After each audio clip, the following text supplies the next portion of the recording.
She showed up to a blind date, dressed like a beggar, but the CEO sitting across fell in love at first sight. The autumn air in New York bit gently at the skin, the kind of chill that made people pull their coats tighter as they hurried past glowing shop windows. On a quiet corner near Central Park, amber light spilled from the tall windows of La Belle Époque, one of the city's most elegant restaurants. Inside, glasses clinked softly, silverware danced on porcelain, and soft jazz played beneath murmurs of conversation. Everyone looked as if they had stepped out of a glossy magazine. Outside the glass door, Ilara stood still.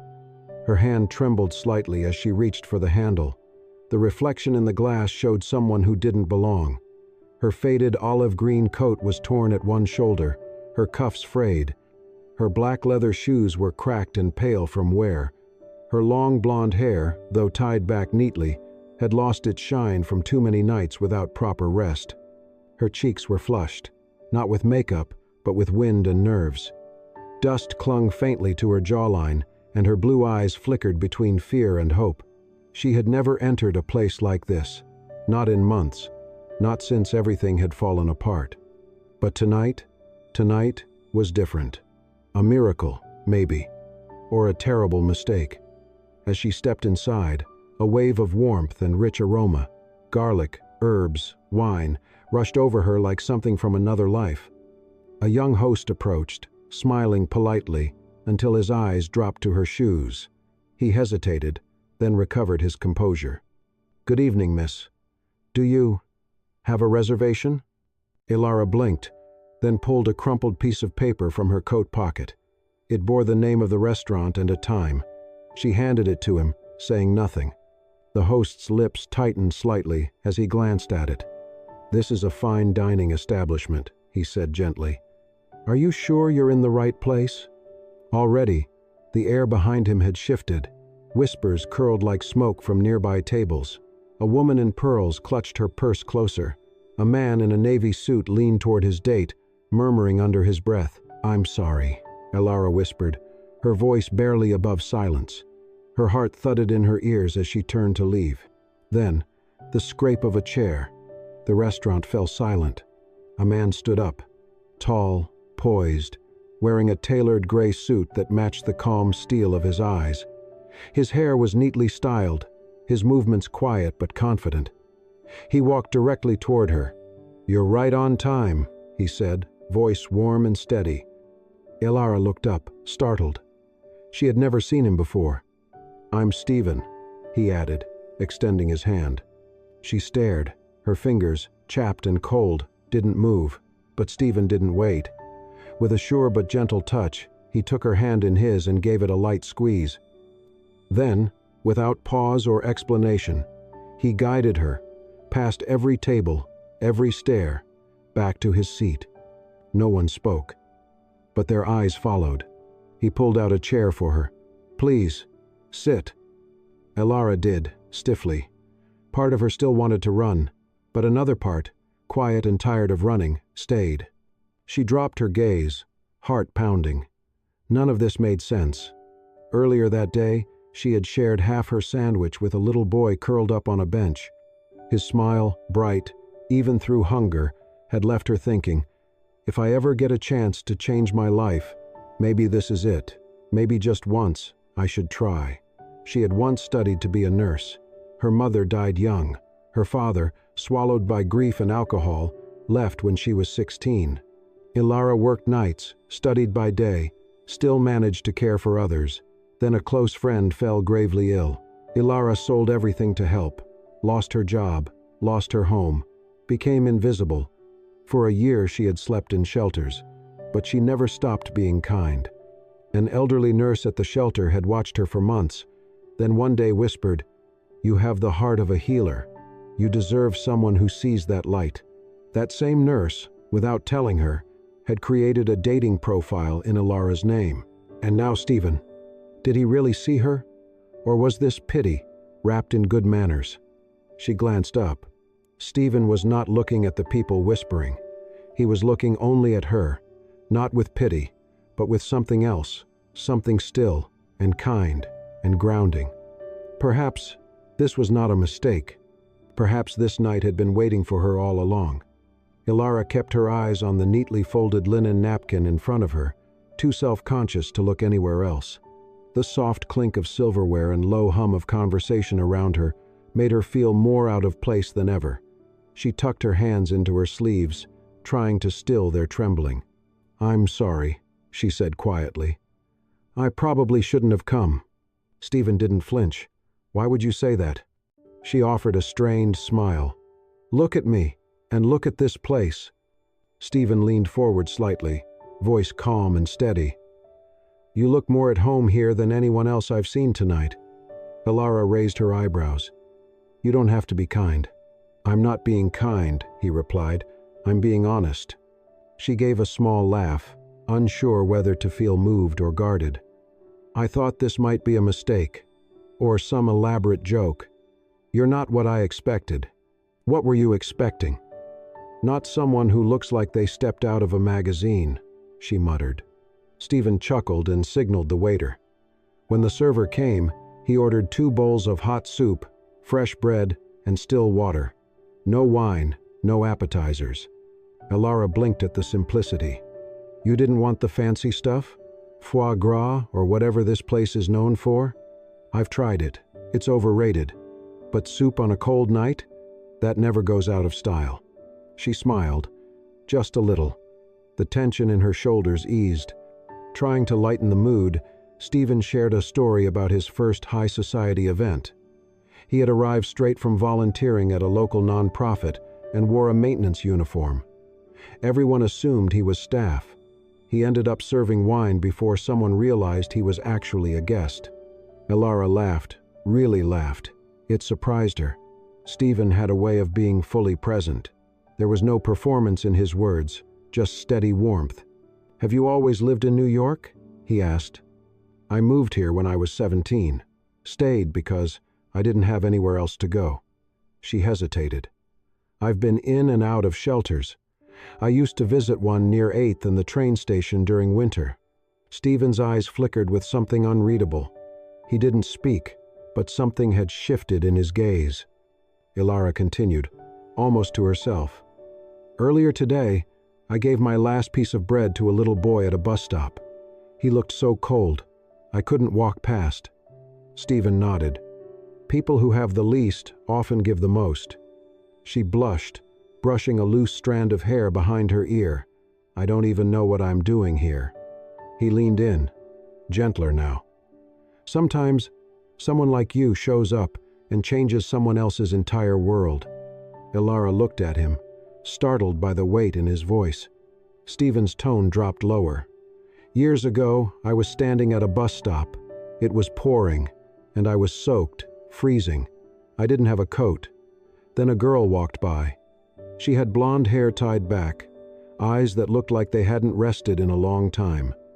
She took off her coat, wrapped it around me, and kept walking." Ilara stared at him. "She didn't say a word," Stephen went on. "She didn't wait for thanks. She just vanished. I never forgot her." Ilara didn't know what to say. Her memory held countless such moments. She had given her coat more than once. "I wonder," Stephen said, "if that girl was you." Her chest tightened. She offered only a small shrug, unsure how to respond. Stephen didn't push. He smiled, softer this time. When the meal was over, he glanced at his watch. "May I walk you home?" Ilara shook her head gently. "Thank you, but I need to get back before the shelter closes." Stephen nodded like he had expected that. As he reached for his coat, he paused and pulled something from the inside pocket, a white handkerchief, neatly folded, with subtle embroidery on one corner, S.M. He placed it on the table and slid it toward her. "It'll be colder tonight. Keep this, just in case." Ilara hesitated. "I'll give it back," she said softly. "No rush," Stephen replied, "but if you ever feel like returning it, I'll be easy to find." She picked it up, cradling it in her hands like something fragile, and for the first time that night, she felt something shift. It wasn't pity in his eyes, it was something else entirely. She felt seen, really seen. The soft hum of the restaurant had returned. But for Stephen, time felt suspended. He sat still, his eyes fixed on the glass door that had just closed behind Alara. Her presence lingered in his mind, frail, uncertain, yet filled with quiet strength. He exhaled slowly, tracing the rim of his untouched wineglass. "She's gone, sir," the waiter said politely, placing the bill beside him. Then, after a moment's pause, curiosity crept into his tone. "If you don't mind me asking, who was she?" Stephen didn't look at him. His voice came softly. "She once saved me, though she doesn't know it." The waiter said nothing more, and Stephen turned inward, sinking into a memory that had never really left him. 10 years ago, it had been pouring that night. One of those relentless New York storms that seemed to wash everything away but the noise. Stephen, then 24, huddled under the narrow awning of a closed bookstore. Jobless, exhausted, and living out of a leaky van, he had spent the day hungry and soaked to the bone. He had never felt smaller, more forgotten. Then, out of the blur of rain, a figure approached. A young woman in a worn yellow raincoat, hood pulled low. She slowed when she saw him, her lips curved into something between a smile and a sigh. Before he could speak, she stepped forward and placed the coat around his shoulders. Its warmth stunned him. "You'll get wet," he stammered. "You need it more," she said gently. Her voice was soft, musical. Under the streetlight, he caught a glimpse of her eyes, blue, tired, kind.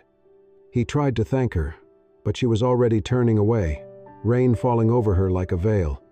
She glanced back once, offered a faint smile, and vanished into the storm. That small act stayed with him, etched deeper than any grand gesture ever could. It reminded him that compassion didn't always come with reasons or rewards. Back in the present, Stephen leaned back in his chair. Raindrops had started tapping against the window, as if the night wanted to echo the past. He still had that raincoat. He'd patched it up and kept it carefully folded in a cedar box. It wasn't just fabric. It was proof that kindness existed, that it could change a life. He had often thought of her over the years, the anonymous girl with golden hair who gave without expecting anything back. She had never known the difference she made. That single night in the rain had shifted something inside him, pushing him to build a life rooted in purpose. And just last week, life had circled back. He was in the back of his car on Fifth Avenue, reviewing paperwork, when he noticed a small commotion outside. An elderly woman had fallen in the street, groceries scattered. People stared but didn't move. Then, someone rushed in. A young woman, coat too thin for the weather, knelt beside the woman and used her own body to shield her from the light rain. She spoke softly, reassuring the older woman, staying with her until the ambulance arrived. And when help came, she simply faded into the crowd. Stephen watched through the car window, heart pounding. The hair, the posture, that same quiet grace. He couldn't shake the feeling. He asked his assistant to look into it discreetly. Just a name, just to know. Her name was Alara Quinn, former nursing student, no family nearby, homeless, volunteered when she could. The name meant nothing, but the truth hit like a wave. He didn't want to overwhelm her with money or stories. He didn't want her to feel indebted, but he had to see her again.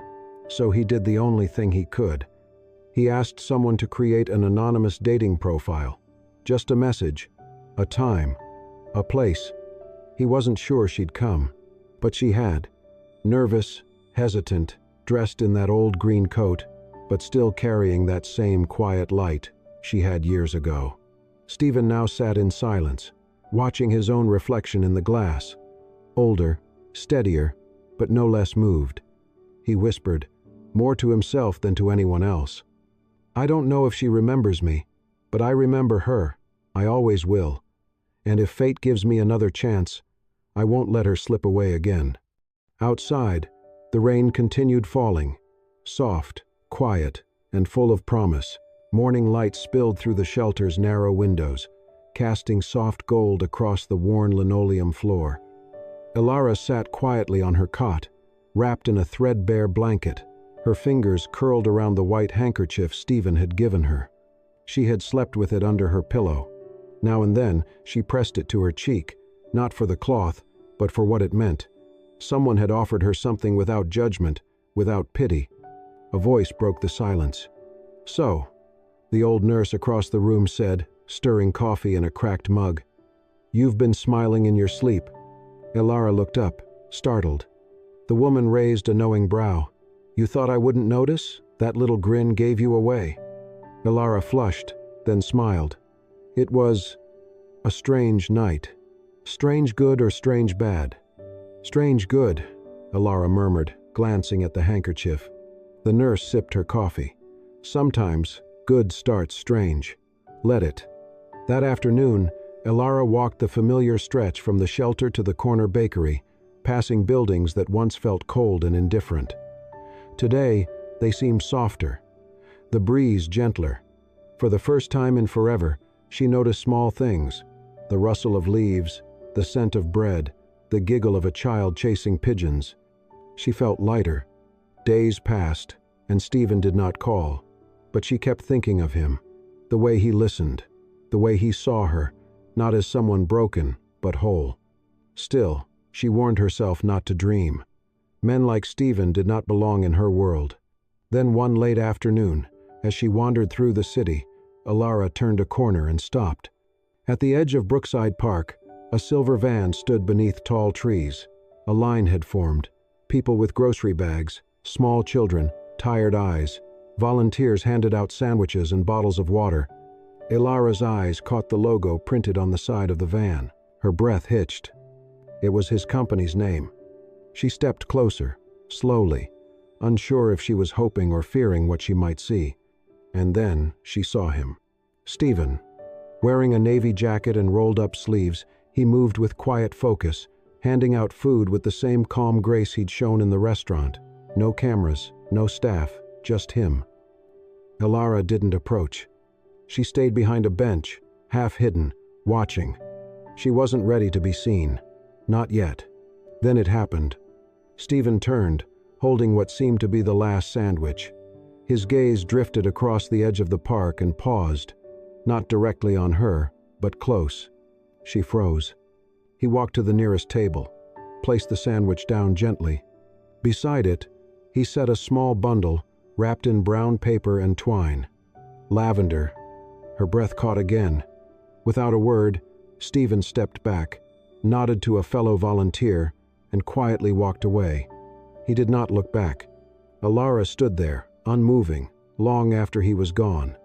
Eventually, she crossed the grass, her hands trembling.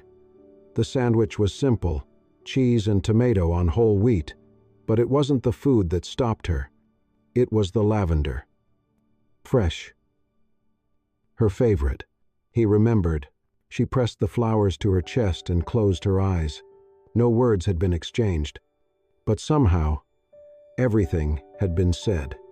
Back at the shelter, Elara placed the sandwich and the lavender bouquet on the nightstand beside her cot. She didn't eat. She didn't find a jar. She just sat and stared, the handkerchief Stephen had given her still tucked in her coat pocket. She reached for it, pressing it to her chest.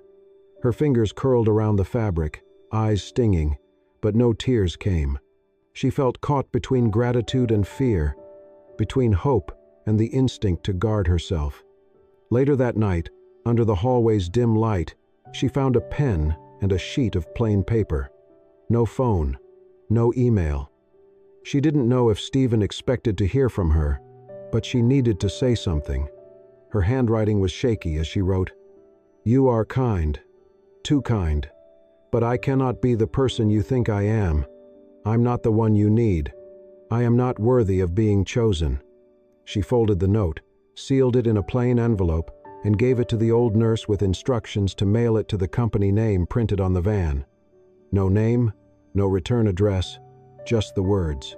The next day, Stephen sat in his office, staring out at the skyline. The envelope lay on his desk unopened. When he finally read it, he stayed silent. His assistant, sensing the shift in his posture, asked, "Should we reach out again?" Stephen shook his head. She didn't say no because she hates me. She said no because she hasn't learned how to value herself yet. He placed the letter in the top drawer, like something fragile. Time passed. Ilara returned to her quiet routine. She spent more hours volunteering at the nearby nursing home, bathing patients, reading stories, learning how to listen to the spaces between words. Slowly, the residents warmed to her. One elderly man, often lost in his own mind, began calling her something no one else did. "Hope," he'd say, gently squeezing her hand. "You look like Hope." At first, she corrected him. Then, she didn't. Somehow, the name fit. One rainy afternoon, while washing dishes, Ilara slipped on the wet floor. A sharp crack rang out as she hit the ground, followed by the clatter of broken ceramic. Pain shot through her wrist. Then darkness. She woke in the hospital, dazed. Her arm was in a cast. The room hummed with fluorescent quiet, and Stephen was there. Sitting beside her, coat over the chair, sleeves rolled. No bouquet, no questions, just him, holding her hand. Her throat tightened. She didn't ask how he knew or why he came. She didn't need to, and he didn't speak either. They just sat, breathing in rhythm. Eventually, she dozed off again. When she woke, he was gone. But on the bedside table sat a new bundle of lavender, fuller than the last. Next to it, a folded note in firm handwriting. "You don't have to choose me, but please, don't keep choosing against yourself."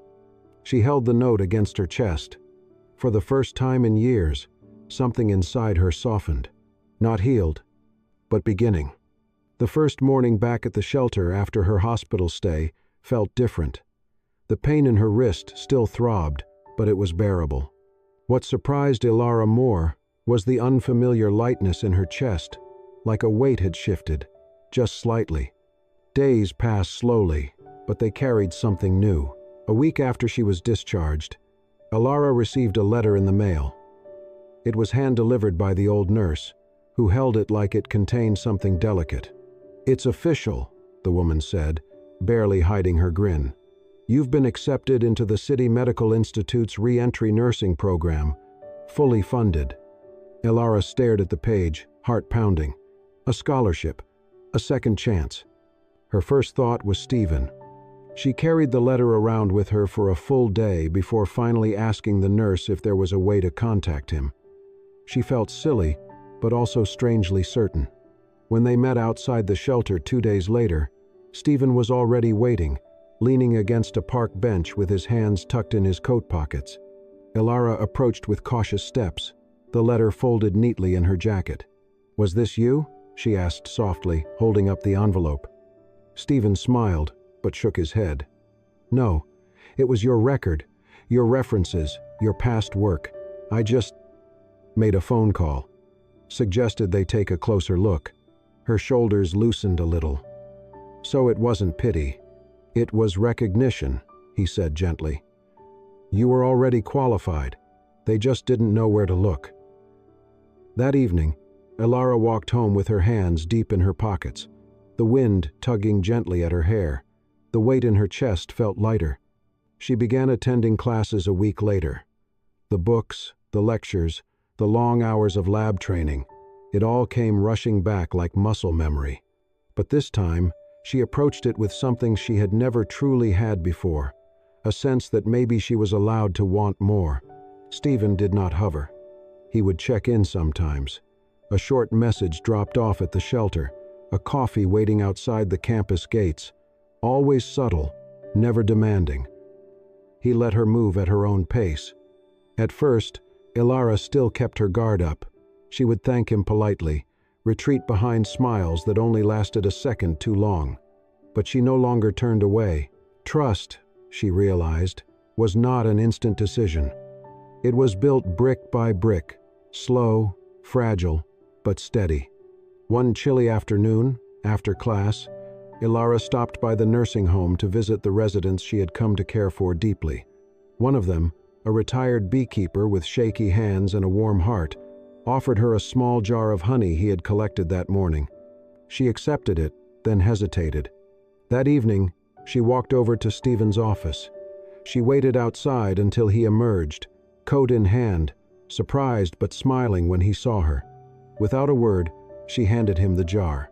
"It's not much," she said, "but I thought of you." Stephen turned the jar slowly in his hands, reading the label scrawled in uneven handwriting, "Pure patience." She added, almost playfully, "The man who gave it to me said there's nothing sweeter than patience." He looked at her for a long moment before responding. "You know," he said quietly, "you're at your most beautiful when you say something kind." Elara blinked, caught off guard, but then, for the first time in front of him, she laughed. Not nervously, not politely, just freely. It echoed gently between them like the start of a new language. Stephen didn't say anything more. He simply smiled, tucked the honey jar into his pocket, and offered to walk her home. She said yes, not because she needed help, but because, for once, she wanted to share the road. It was a quiet Sunday afternoon, the kind of day where the wind moved gently through the trees and time seemed to slow down just enough to notice things. Elara and Stephen sat on a weathered park bench beside a small waffle cart, the air filled with the scent of cinnamon and warm batter. They had barely spoken for the past half hour, each holding a paper plate with half-eaten waffles, steam still rising. It was not silence of awkwardness, but of safety. Elara stared down at her plate, then glanced sideways. "Do you ever wonder why it's easier to care for strangers than to let someone care for you?" Stephen nodded slowly, setting his fork aside. "All the time." She looked away for a moment. Then her voice softened. "My father, he used to hit me. Not always, but often enough that I stopped expecting love to feel safe. When my mom died, he left me. Just like that. No note, no goodbye." Stephen's jaw tensed, but he said nothing. "I think that's why I ran," Elara continued. "From everything good, even you. Because something in me believed I didn't deserve kindness if it came without a price." Her fingers trembled slightly as she set her plate on the bench. "It's not easy to unlearn that." Stephen inhaled slowly. "I lived in a van once. For almost 2 years. I ate out of dumpsters, slept in laundromats. I used to stand on street corners and ask people for change, and most wouldn't even look me in the eye." Elara turned to face him, surprised. "I know what it feels like to be invisible," he said. "To think that no one will ever see you for anything more than your lowest moment." She blinked rapidly, but the tears still came. Stephen gently reached for her hand, but didn't pull. Just waited. She let him take it. "I'm not here to rescue you, Elara," he said quietly. "You already did that for me. Years ago. One moment, one gesture, you gave me your coat and didn't ask for anything. I never forgot that." She looked up, eyes searching his. "I'm here," he continued, "not because you need saving, but because you're worth choosing. And if I can be the one who reminds you of that, every day, I will." Elara pressed her lips together, trying to steady the weight in her chest. "Maybe," she whispered. "That's what I've always needed. Not someone to fix me, just someone who won't run when I'm broken." Stephen's voice was steady. "Then I'll stay. Not to fix, not to fill, just to walk beside you, wherever you are." They sat there for a long time, hands intertwined, the waffle cart packing up behind them, the city quieting around them. For the first time, it didn't feel like running or reaching. It just felt right. The morning sun filtered through the wide windows of the nursing home's main hall, casting soft light over rows of chairs and flower arrangements. Balloons in pastel colors danced lightly with the breeze from the open doors, and gentle music played somewhere in the background. Today was the annual Staff Appreciation Ceremony, a tradition meant to honor those who had dedicated their time and heart to caring for the residents. Elara stood near the back, wearing her white nurse uniform. Her long golden hair was pulled neatly into a braid that draped over one shoulder. A name badge pinned to her chest read simply, "Elara, RN." It had taken her a year of rebuilding, of studying late into the night, of caring, learning, listening, of healing. When her name was called, A ripple of applause moved through the room. She walked slowly toward the stage, accepting a small certificate and a single white rose from the director. But just as she turned to step down, something stopped her.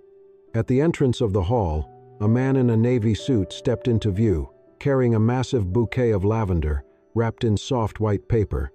His presence filled the room quietly but unmistakably. "Stephen." Whispers moved through the crowd. He walked calmly through the aisle, stopping in front of the stage where Alara stood, frozen in surprise. He smiled up at her and offered the lavender. She took it, eyes already glassy with emotion. Then, without a word, Stephen knelt down on one knee. A soft gasp moved through the room. Nurses paused mid-step. A resident in the front row clapped once and then covered her mouth. Stephen reached into his coat pocket and brought out a small velvet box. He opened it to reveal a simple, elegant ring. But his eyes never left Alara's. His voice was steady, but full of emotion. "You're not invisible anymore," he said. "You never were. You were just waiting for someone to look closely enough." Alara's breath caught. "You were the first person who saw me," Stephen continued, "when the world turned away, and you gave me something no one else did, hope. Now I want to be that for you." He paused. "Let me be the place you rest when the world gets too heavy. Let me walk with you. First steps, hard steps, all of it, for the first time and forever." Silence fell. Then Alara took one slow step forward. She set the lavender bouquet down gently on the edge of the stage and lowered herself until she was kneeling too, at his level. Her eyes shimmered with tears, but her smile was radiant. "You were never saving me," she whispered. "You were reminding me I was worth loving." Stephen slipped the ring onto her finger. And in that moment, as applause rose around them, Alara cried, not out of sorrow, but with the kind of tears that only come when a heart finally feels seen, finally feels home. People clapped. A few cried. But mostly, they just smiled, because something about this felt right. Real. Two people who had been broken in different ways, choosing to believe in each other. Choosing love, not as rescue, but as recognition. You do not need to be born in the light to shine. Sometimes a hand reaching out at the right moment can be the miracle you never dared to dream of. Thank you for watching this story of hope, healing, and unexpected love. If it touched your heart, please subscribe to Soul-Stirring Stories and hit the hype button to support our channel. Every like, share, and comment helps us bring more true, soul-healing stories to life. Remember, one small act of kindness can change a life. Until next time, stay kind, stay open. Soul-Stirring Stories, where every story touches a soul.